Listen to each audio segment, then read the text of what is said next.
I know like half of the people here, so thank you so much for coming out and supporting. So I am not your average techie. I'm a motocross racer, boxer, and a gearhead. But last year, I experienced virtual reality for the first time, and it was the most vivid, emotional experience of my life.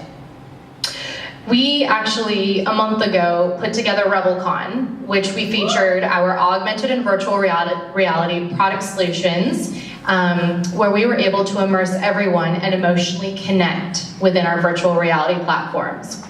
It was so awesome that it leads to our, well, this is our dinner table today, right? So this is mobile in the day and age that we're in right now, which is everyone's stuck on their phones, and it leads to our sleep deprivation, anxiety, depression, and yes, even some PTSD. There's even a place in the state of Washington called Restart that is a rehabilitation center for your gaming, internet, and yes, mobile phone addiction. They've helped thousands of people all over the nation. And, you know, even though it sounds scary now, there are a few good things about mobile. First thing is, it brings the world together instantaneously in your hands, right? So we can communicate to everyone very much in a moment. We also have all the information in our hands as well. So we have an inundation of information. You don't need to go to the library anymore, which is great. However, it has made us less emotional. So we have a lack of emotional intelligence now, lack of empathy, and that makes us disconnect from each other on a person-to-person basis. That's not good, but that's what I call the pirate realities. AR, VR, MR, XR. Get it? Okay. So in pirate realities, we'll be able to mitigate these things and actually bring emotion back into technology.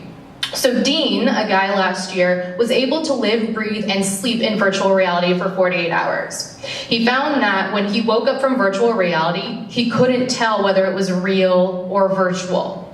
This is huge, because what that means is now we can actually mitigate and hopefully cure mental diseases like anxiety, depression, PTSD through something called cognitive therapy.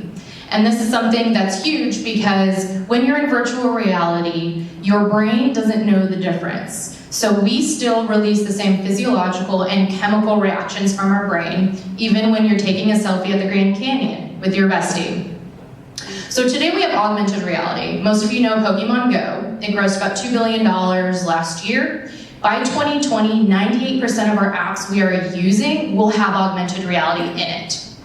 We also have virtual reality. This is Oculus Rift, and there's 700 other VR headsets out there today.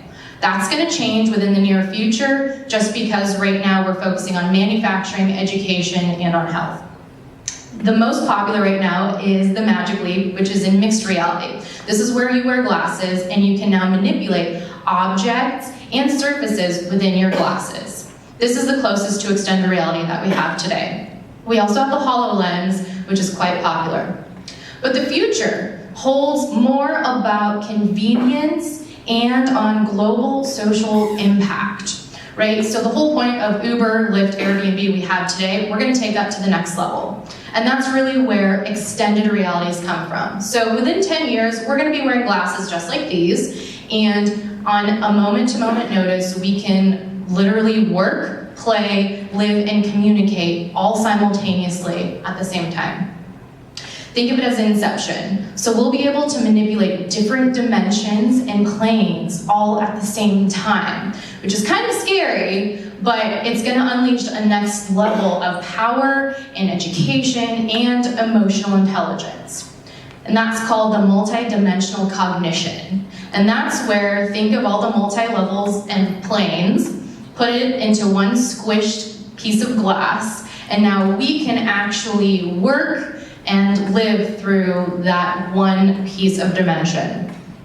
And this is where we get, I call my singularity, where all the humans around the world, we are a singular race, a singular economy, a singular education, and no more are geography our hurdles. And this right here is the inventor of Oculus.